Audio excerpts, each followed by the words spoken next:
नाज़रीन कराम अस्सलाम वालेकुम। मैं हूं आपका मेज़बान ख्वाजा आसिफ भट्ट। हमारी जुडिशरी के माथे पर मुसलसल पिछले 43 सालों से ये दाग चला आ रहा है कि उसके हाथों जुल्फ़िकार अली भुट्टो का जुडिशियल मर्डर हुआ था। मैं जब भी सुप्रीम कोर्ट को दूर से देखता हूं, बखशियत वकील मेरा वहां आना जाना रहता है, तो इसके माथे को देखकर मुझे महसूस होता है कि जुल्फ़िकार अली भुट्टो के खूने नाहक के छींटे अभी भी इसके माथे से नीचे टपक रहे हैं। आज वो रेफरेंस दोबारा खोला गया है। सुप्रीम कोर्ट ने शायद अपने माथे से दाग, स्याह धब्बा और अपने दामन पे पड़े जुल्फ़िकार अली भुट्टो के खूने नाहक के छींटे धोने का ख्याल किया है और उस रेफरेंस का आगाज किया है कि आया वाकईतन जुल्फ़िकार अली भुट्टो ने कोई जुर्म किया था या जुल्फ़िकार अली भुट्टो का सियासी और अदालती मर्डर हुआ था, सियासी कत्ल हुआ था। वो वक्त सर पे आन खड़ा हुआ है हमारे आला जजिस के कि वो साबित करें इस कौम पर कि क्या वो जस्टिस कार्नेलियस की राह पे चलेंगे या जस्टिस कयूम का रास्ता अपनाएंगे। ये बहुत बड़ा सवाल है। ये दो करेक्टर हैं, ये दो इस्तारे हैं हमारी जुडिशियल हिस्ट्री का। लेकिन यहां एक सवाल उठता है नाजरीन कि आपको ये ख्याल आ गया, अल्लाह करे कि जुल्फ़िकार अली भुट्टो के बारे में आप पूरे का पूरा फुल कोर्ट खड़ा होकर नदामत के साथ ये इकरार करे कि उस शख्स को नाजायज फांसी पर लटकाया गया था और फांसी पे जुडिशरी ने लटकाया था। लेकिन यहां जो सवाल है वो ये है कि जो आज हो रहा है ये एक मजाक भी मुझे लग रहा है, ये वक्त का ज़िया भी मुझे लग रहा है कि भाई अगर आपको इतना ख्याल आ गया है काजी फायज ईसा साहब और उनके साथी जजिस को कि आए और ये देखें कि भला जुल्फ़िकार अली भुट्टो का सियासी मर्डर हुआ था, अदालती मर्डर हुआ था या वो मुजरम, आप ये जरूर कीजिए। ये बहुत नेक काम है और इसकी जरूरत है। जिंदा कौमों के लिए ये जरूरी होता है कि उनके मोहसिनीन के बारे में सच देर आयद मगर दुरुस्त आयद के मिस्ताक हो। सवाल यह है कि आज जो कुछ हमारी अदलिया की आंखों के सामने हो रहा है,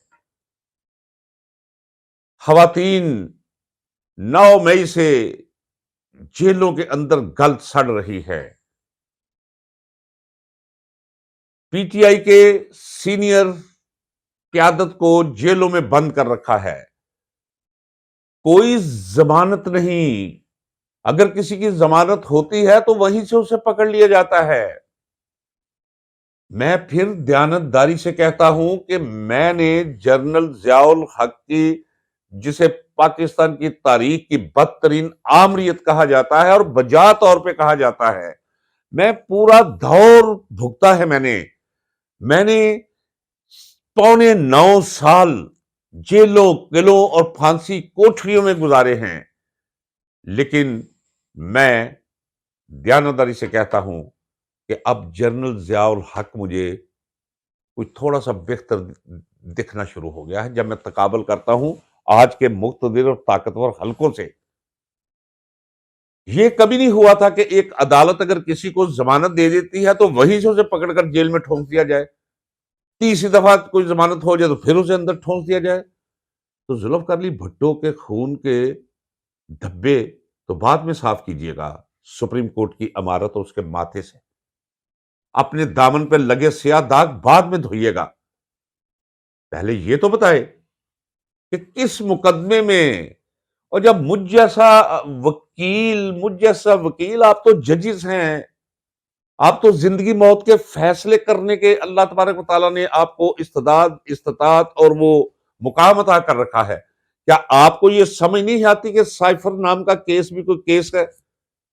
کچھ خیال کیجئے، ایک حکم کے ذریعے آپ بند کروا سکتے ہیں سب کچھ۔ لوگ جیلوں میں گل سڑ رہے ہیں، خواتین جو ہے انہیں دھکے دیے جا رہے ہیں، عبرت کا نشان بنانے کی کوشش کر رہی ہے حکومت، اور آپ ججز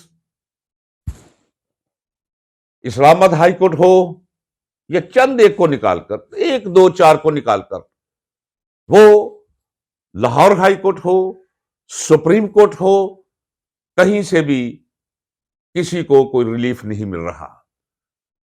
میں کبھی تصور بھی نہیں کر سکتا کہ ایسا ملک میں وقت آ سکتا ہے اور ہمارے ججز اس حد تک بے حس ہو سکتے ہیں۔ مجھے کہنے دیجئے، کہنا پڑ رہا ہے مجھے کہ بے حس ہو سکتے ہیں کہ جو کچھ ملک میں ہو رہا ہے، مٹا دو پی ٹی آئی کو، پکڑ لو اسے جو پی ٹی آئی کا نام لے، آپ کے سامنے سب کچھ ہو رہا ہے، آپ اسے روک سکتے ہیں۔